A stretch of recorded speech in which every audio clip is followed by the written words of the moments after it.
Bonjour Jérémy Zimmermann, vous êtes cofondateur et porte-parole de la Quadrature du Net et vous faites en ce moment même campagne à Bruxelles sur la protection des données personnelles, la neutralité du net. Vous êtes pour une réforme du droit d'auteur.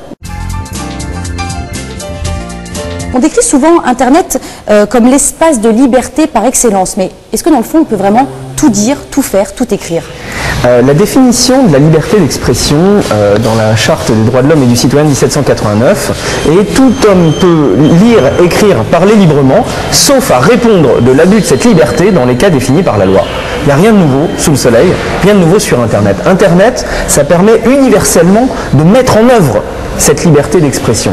Et ça, c'est quelque chose de nouveau, ça, c'est quelque chose d'exceptionnel. Plus besoin d'être journaliste, politicien, star du showbiz pour pouvoir s'exprimer au reste du monde. Ça change la politique, ça change les rapports que nous avons au cœur de notre société. Pour autant, lorsque vous vous livrez à des injures, lorsque vous vous rendez coupable de diffamation, eh bien, vous allez être traîné devant les tribunaux. De la même façon que si vous le faites dans les colonnes d'un journal ou à la radio.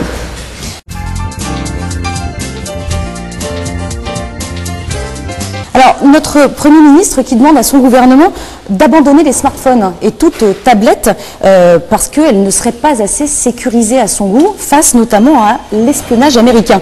Est-ce que ce ne serait pas un peu l'affaire Snowden qui refait surface là ? Eh bien, pendant 10 ans, on nous traitait d'illuminés, de paranoïaques, de tinfoil hats, comme si on avait un chapeau en papier d'aluminium pour se protéger des radiations sur la tête.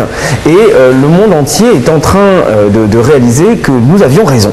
Nous, les hackers, nous, les geeks, quand nous parlions de sécurité informatique, quand nous parlions de protection des données personnelles, quand nous parlions du chiffrement des données, quand nous parlions de Google comme une gigantesque montagne, comme une espèce de concentration de pouvoir absolument effrayante, eh bien, petit à petit, le monde est en train de s'apercevoir que tout ça, c'était pas des conneries, que l'architecture du réseau et de nos outils de communication est politique, et que le contrôle des données est un enjeu stratégique, géostratégique, absolument majeur. Et c'est très intéressant de voir comment se déroule cette affaire, hein, parce que Glenn Greenwald et Laura Poitras, les journalistes qui sont en contact avec Snowden, en train d'orchestrer cette diffusion d'informations, le font au compte-gouttes, petit à petit. Ce sont des centaines de milliers de documents qui viennent des quatre coins du monde, et apparemment l'intégralité des services secrets anglais et américains ont été complètement compromis par Edward Snowden. Mais pourtant ces documents sortent au compte-gouttes, comme pour laisser le temps à chacun de réfléchir, de comprendre, d'assimiler ces informations avant de passer à l'étape suivante. Et donc il semblerait que les révélations de Snowden ont déjà un effet quand le gouvernement français se saisit de cette question-là, au moins de son petit point de vue tout à fait personnel, des appareils qui sont dans les poches des ministres. Mais c'est déjà un premier pas.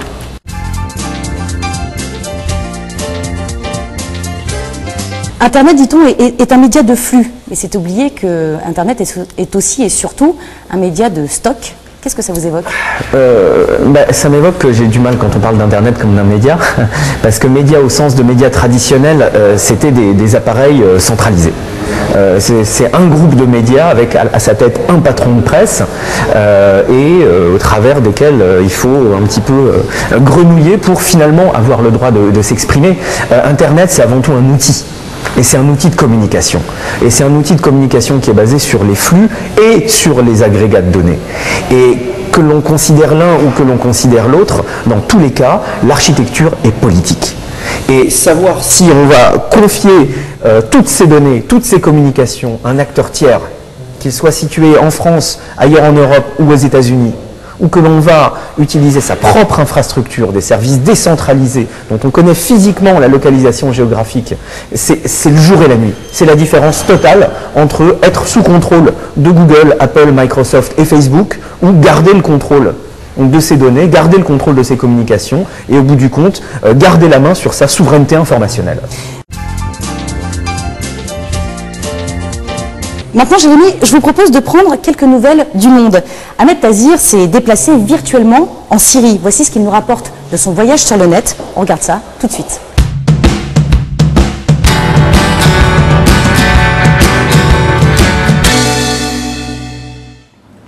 L'escalade de la violence se poursuit en Syrie. Cette vidéo a été postée dans la semaine sur YouTube, visiblement par des rebelles syriens. Sur la colline, ces hommes sont présentés comme étant des militaires du régime qui bombardent un quartier de Damas. Qui tire sur qui? En fait, l'information est invérifiable. Pourtant, voici le genre d'image qui alimente les agences de presse, comme l'AFP. Celle-ci indique bien qu'elle ne peut vérifier où a été tournée la séquence. Le web au secours de l'information avec les risques de manipulation que l'exercice peut engendrer. La Syrie et ses artistes qui s'engagent sur le net. Un masque à gaz noir orné d'un biberon jaune. Cette illustration a été mise en ligne par le graphiste Anwar El Issa au lendemain de l'attaque chimique qui a frappé la banlieue de Damas le 21 août dernier.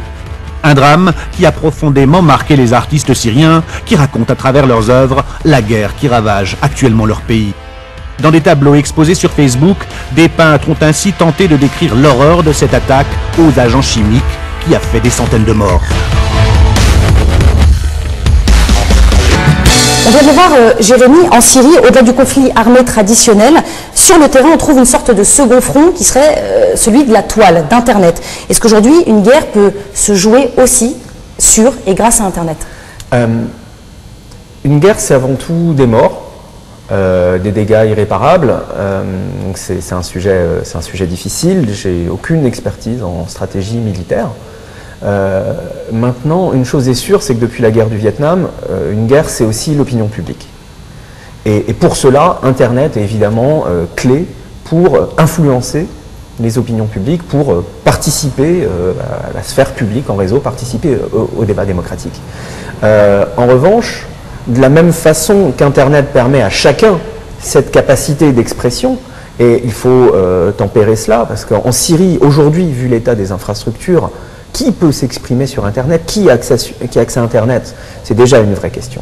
Mais de la même façon que tout le monde peut, en théorie, accéder et participer sur Internet, la responsabilité que ça implique en retour est de faire usage de son esprit critique et de ne jamais prendre une information pour argent comptant, comme on le faisait à l'époque de la télévision et des journaux papier.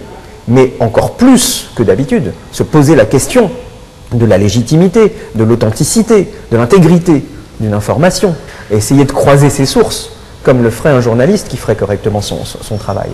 Donc il est évident qu'Internet peut avoir une influence sur les opinions publiques, que les opinions publiques ont une influence sur une guerre. Maintenant, c'est aussi la porte ouverte à toutes les manipulations, et chaque citoyen doit être extrêmement vigilant.